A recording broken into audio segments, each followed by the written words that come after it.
I'm making a double cheeseburger grilled cheese. I've done this before, but I didn't record it. I've already added all my spices, as you can see here. Pepper. This is just ordinary garlic salt. It has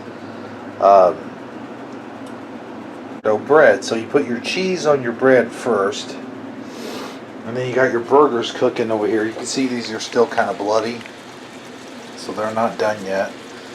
But I'm going to flip them over, and when I flip these two over, they're almost done. These two are still kind of, well, let's take a look here. You don't want to squeeze on these because you're going to use the juice that's in the pan to brown your bread. So let's flip these. Just kind of flip them, and then we'll put cheese on those two. Those are still kind of bloody, so we'll put some cheese, deluxe cheese. So we'll just kind of put it on these patties. Let's see, there's one, and there's two. And I'm not going to have enough cheese to put on my next sandwich, so what I'm going to do is do this. We'll have one sandwich, and once that cheese melts, then these two patties will be ready for the bread. What I've done here is I've actually put the two patties that are ready on my bread, and I'm going to take this top bread, I'm going to put it on there like that, kind of smash it down, and then what you're going to do is you spray the top of that, because your bottom is already like the grease that's in the pan. You take your garlic salt that's mixed with Italian seasoning, lid off there,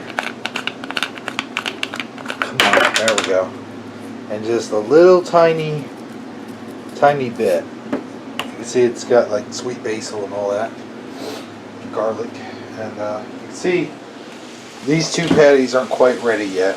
When they're done, I'm going to put them onto a plate, and then I'm going to put this into the pan. This one's still squirting blood, so let's flip it.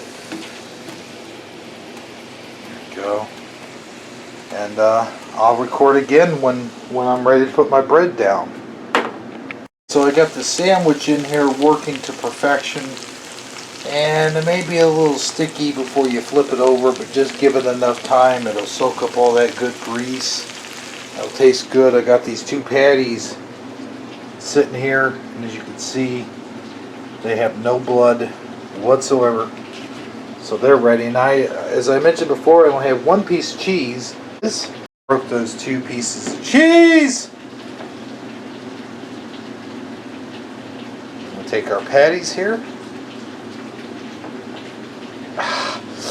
Oh, that's hot. Put them on the bread, just like so, and the cheese sits underneath. If I had more cheese, they would go, of course, on top of these patties, but hey, what can I say? I don't. So you go over here,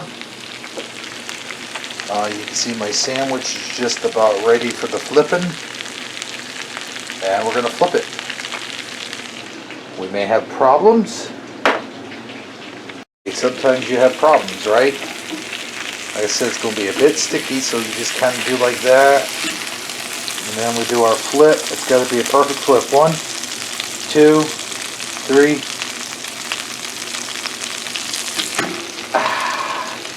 There we go. Okay, push it over to the middle. You want it dead center. Push it down.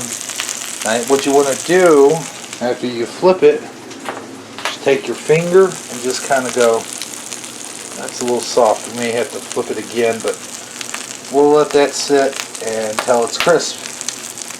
You can see the nice crispiness on this bread, on this sandwich.